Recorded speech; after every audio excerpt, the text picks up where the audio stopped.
और गृह मंत्री अमित शाह के साथ में मुलाकात हुई। बीच में मौजूद रहे विनोद तावड़े। मुलाकात हुई, क्या बात हुई? क्या दक्षिण मुंबई की सीट एमएनएस के लिए छोड़ी जाएगी? शिरडी सीट भी मांग रहे हैं राज ठाकरे। क्या शिरडी सीट एनडीए में दी जाएगी राज ठाकरे को? राज ठाकरे के एनडीए में आने की मोडालिटी क्या है? राज ठाकरे कितने मुफीद साबित होंगे भारतीय जनता पार्टी और एनडीए के लिए महाराष्ट्र में? नमस्ते, मैं राशिद। बिग ब्रेकिंग से दोपहर 1 बजे के बुलेटिन की मैं कर लेता हूं शुरुआत। गृह मंत्री अमित शाह के आवास पर पहुंचे राज ठाकरे यानी एमएनएस प्रमुख। राज ठाकरे की गृह मंत्री अमित शाह के साथ मुलाकात। राज ठाकरे के साथ विनोद तावड़े भी रहे मौजूद। एमएनएस आज एनडीए में शामिल हो सकती है। मुलाकात के बाद गठबंधन का भी ऐलान हो सकता है। राज ठाकरे ने 2 सीटों की भारतीय जनता पार्टी से डिमांड की है। अजित पवार और देवेंद्र फडणवीस भी मिलने के लिए पहुंचे। जो तस्वीरें आपको नजर आ रही हैं, ये जब राज ठाकरे पहुंचे, विनोद तावड़े भी वहां मौजूद थे और गृह मंत्री अमित शाह के साथ में मुलाकात हुई है।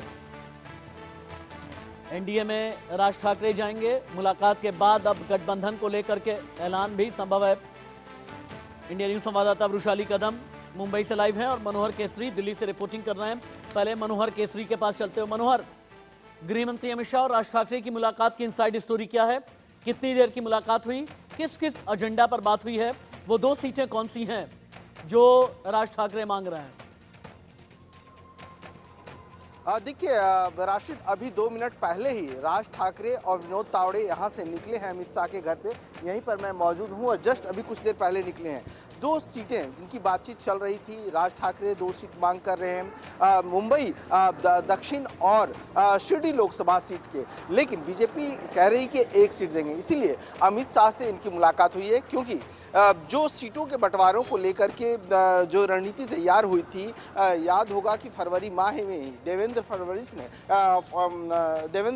ने मुलाकात की थी राज ठाकरे से। और उसके बाद अभी कुछ ही दिन पहले आशीष शेलार जो सीनियर लीडर हैं, उन्होंने राज ठाकरे से उनके घर पे जाकर के मुलाकात हुई थी और वहीं से चर्चा गर्म हुई थी कि राज ठाकरे जो है एनडीए के पार्ट हो सकते हैं।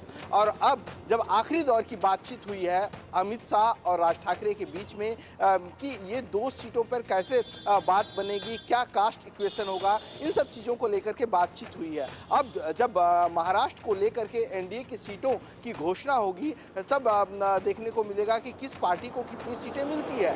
लेकिन फिलहाल सबसे बड़ी खबर अभी तक की है कि राज ठाकरे अमित शाह से मुलाकात करके राशिद यहाँ से निकल चुके हैं। जी, गृह मंत्री अमित शाह और राज ठाकरे की मुलाकात हो चुकी है, जैसा मनोहर केसरी बता रहे थे। एक बार वृषाली कदम के पास चलते हैं। वृषाली, राज ठाकरे का जनाधार क्या है?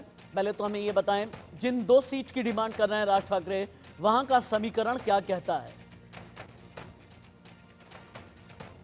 जो है उनका हम जानते हैं कि मराठी वोट बैंक में काफी असर देखा जाता है। जहां जहां खास करके दक्षिण मुंबई की अगर बात की जाए तो दक्षिण मुंबई में एक बड़ा सा ऐसा तबका है जहां पर मराठी पॉपुलेशन बड़े तादाद में है और ऐसे में वहां पे राज ठाकरे का अगर उम्मीदवार खड़ा होता है तो ऐसा माना जा रहा है कि काफी आसार है उसके जीतने के। क्योंकि जहां तक के भाजपा के उम्मीदवार का सवाल है, हमने देखा है कि कुछ जो इंटरनल सर्वे आया है बीजेपी का, उसमें कहीं ना कहीं ये बताया जा रहा है कि वो इंटरनल सर्वे में अगर राहुल नार्वेकर जो फिलहाल विधानसभा अध्यक्ष हैं, उनको अगर ये टिकट मिलता है तो शायद एक थोड़ी नाराजगी है मराठी वर्ग में। क्योंकि जिस तरीके से शिवसेना का जो बंटवारा हुआ उसमें एक निर्णायक भूमिका अध्यक्ष के तौर पर उन्होंने की थी, तो शायद एक नाराजगी हो सकती है, ऐसा कहा जा रहा है। और जिसके चलते एक ऐसा मराठी फेस दिया जाए जो इसको अपील हो